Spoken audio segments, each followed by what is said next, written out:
These are the top 5 reasons to buy the Samsung Galaxy Fold. You saw it and you're wondering how to justify that crazy price. We've got you covered.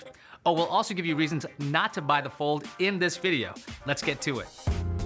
At number 5 is the unknown. Foldable phones are brand new. This could allow for all kinds of new ways to interact with phones and apps. How do you take advantage of 2 screens on one device? How can apps work on the cover screen?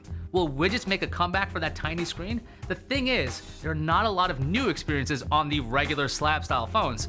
A new kind of phone is open to new kinds of experiences. Coming in at number 4 is software. Samsung phones have had some software features before Android proper. Galaxy phones could run 2 apps at one time well before Google put that into Android. Looking at the way Samsung is handling moving apps from the cover screen to the internal one is promising. The 3-app multitasking feature is also pretty neat. Plus, Google has supported Samsung in the past. The company pushed for developers to make apps for 18:9 displays like the Galaxy S series. Google has also said it is supporting foldables within Android at a dev summit last year. A Google rep said it was working closely with Samsung on its foldable. Run that beautiful bean footage.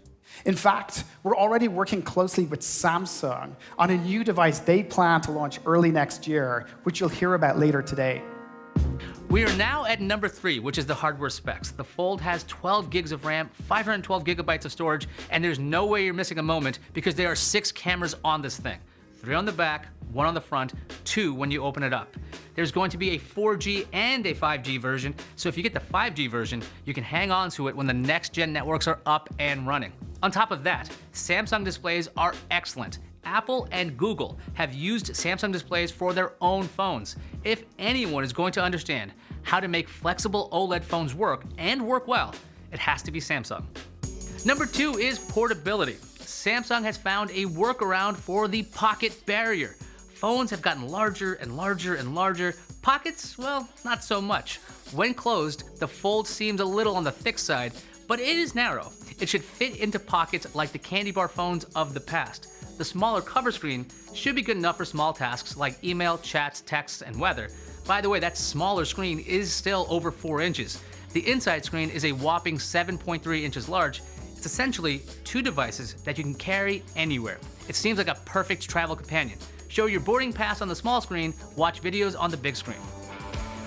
Before we get to number 1, let's focus on why no one should buy the Galaxy Fold. I know people are calling this a folding phone, but it's really a folding tablet. Does anyone remember the first gen of Android tablets? They stunk. Samsung will be selling an Android tablet that does not fold for around $400, by the way. The Galaxy Fold is also a first-generation product. Who knows how the software and hardware will interact? Then you've got the Samsung speed when it comes to updating Android. Not exactly the best. And the number 1 reason to buy the Galaxy Fold is the wow factor. Look, it costs nearly $2,000. Samsung has phones with similar specs for less money. The Fold is untested. We don't know how durable it is or its battery life, but the thing you cannot deny is it makes you pause. Smartphones have been dull for a long time. The Galaxy Fold is the opposite of dull. If you're looking for a status symbol or something that is undeniably different, the Fold will be that. That's it for us. Are you thinking about getting a Galaxy Fold? Did the Fold make the S10's $1,000 price tag look good to you? Well, let us know. I'm Ayaz Akhtar, and I'll see you online. Happy birthday, brother.